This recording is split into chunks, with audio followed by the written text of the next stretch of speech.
साहब, आपने हमें गुमराह क्यों किया? आप आ जाओगे तो सारी समस्याएं दूर हो जाएंगी। आप यहाँ शांति बनाएं और आंदोलन को समाप्त करें। ऐसी वहाँ हम रणनीति तय करेंगे कि किस प्रकार से आंदोलन को समाप्त किया जाए। गुर्जर नेता कर्नल किरोड़ी सिंह बैसला के नेतृत्व में फिर से आंदोलन शुरू किया गया। जो 41 सदस्यीय प्रतिनिधिमंडल था वो सरकार के साथ सफल वार्ता में शामिल हुआ। वो लोग ये सब हैं जो मैं आपको दिखाना चाहूँगा, और ये सभी प्रतिनिधि थे जो सरकार के साथ वार्ता में गए और वार्ता सफल भी हुई थी। लेकिन यहाँ उन्हीं लोगों से हम बात करते हैं, प्रतिनिधि जो सरकार के साथ गए थे। दीवान सिंह शेरगढ़ हैं। सर, आपकी वार्ता सरकार के साथ सफल भी हो गई थी लेकिन फिर भी आंदोलन हुआ, ऐसा क्यों?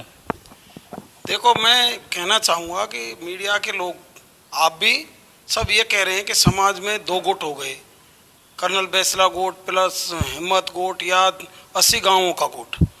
आप ये अच्छी तरह समझ सकते हैं कि अगर वार्ता सफल नहीं होती तो जो कर्नल बैसला के साथ 200-250 जो लोग हैं, आज तक ऐसा कोई आंदोलन नहीं हुआ कि कर्नल बैसला जहाँ खड़ा हो जाता है वहाँ 1000-2000 लोग तो वैसे ही इकट्ठे हो जाते हैं। लेकिन हमने ही नहीं, 41 सदस्यीय प्रतिनिधिमंडल ने उस फैसले को नहीं स्वीकार किया। जो हमारा समझौता हुआ उन्होंने ही स्वीकार नहीं किया, पूरे समाज ने ही वो जो समझौता हुआ है, क्योंकि जो भी मांग थी सरकार ने वो सारी मांगें मान ली, तो फिर आंदोलन क्यों?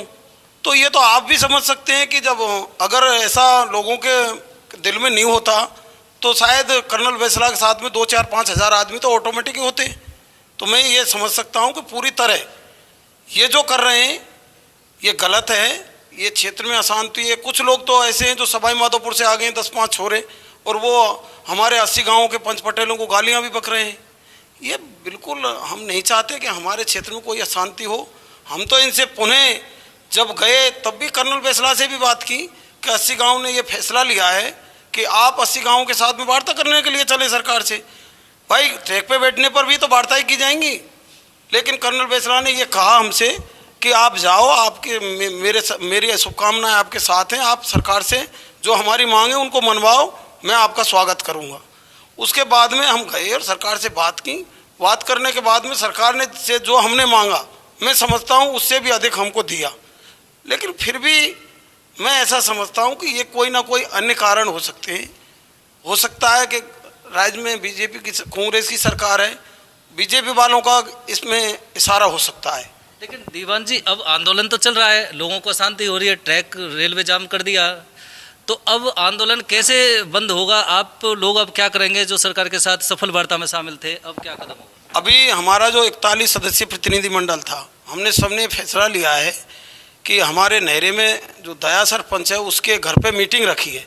हम सब लोग वहाँ इकट्ठे हो रहे हैं और वहाँ हम कोई वो रणनीति बनाएंगे कि ये जो यहाँ लोग जो कुछ तो ऐसे उपद्रव भी हैं कि आप खुद देख रहे हैं, और ज़्यादा लोग नहीं, अब तो करीब ज़्यादा 50-60 लोग वहाँ बचे हुए हैं। लोग तो चाहे कम हों, लेकिन कर्नल साहब के नेतृत्व में चल रहा है तो आंदोलन तो चल रहा ही है। नहीं, हम कब कह रहे हैं, हम भी कर्नल साहब के नेतृत्व में आज तक लड़ाई जो लड़ते आ रहे हैं, आरक्षण की लड़ाई कर्नल बैसला के नेतृत्व में हुई है।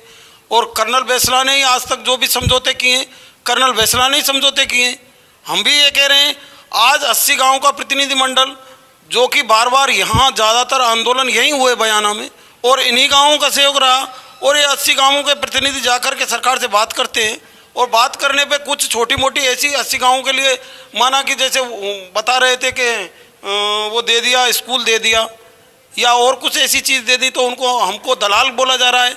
ये तो बहुत अनुचित है। मेरा लास्ट सवाल बड़ा संक्षिप्त में आपसे जानना चाहूँगा, अब आंदोलन है, इसको कैसे बंद किया जाएगा? आपकी क्या कोशिश है? हमारी कोशिश यही रहेंगी, हम अभी बैठक करके इन लोगों से अपील करेंगे कि भाई हमारे क्षेत्र में अशांति ना फैलाएं। आप कोई भी ये पूछना चाहे किसी भी मांग पर, मैं तो ऐसा समझता हूं कि जो ये समझौता हुआ है, कुछ लोग तो उनको पता ही नहीं है कि क्या समझौता कर रहे हैं, क्या क्या मांगे हैं, बात बस ये कर देते हैं। बहुत से तो ये कहते हैं आरक्षण नहीं मिल रहा, जबकि 5% आरक्षण तो हमें जब मौलाना डूगर पर ट्रैक रोका था 10 फरवरी को हमारा विधेयक पास हो गया, और 13 फरवरी 2019 को हमारा गजट नोटिफिकेशन हो गया, तो 5% आरक्षण तो बदस्तूर तभी से मिल रहा है। ठीक है, तो ये थे दीवान सिंह शेरगढ़ जो कि 41 सदस्यीय प्रतिनिधिमंडल में गए थे, सरकार के साथ वार्ता सफल हुई थी। उनका कहना है कि शांतिपूर्ण तरीके से जो सरकार से हमारी वार्ता सफल हुई थी, सारी मांगें मानी गई थी और हम चाहते हैं कि क्षेत्र में आंदोलन ना हो और आंदोलन के बाद भी सरकार से वार्ता ही होती है और उनकी मांग है और वो कोशिश कर रहे हैं कि हम अपने लोगों से अपील करेंगे कि इस तरह का आंदोलन ना हो और शांति बनाए रखें। कैमरामैन पीयूष दीक्षित के साथ सुरेश पोद्दार, भरतपुर, राजस्थान तक।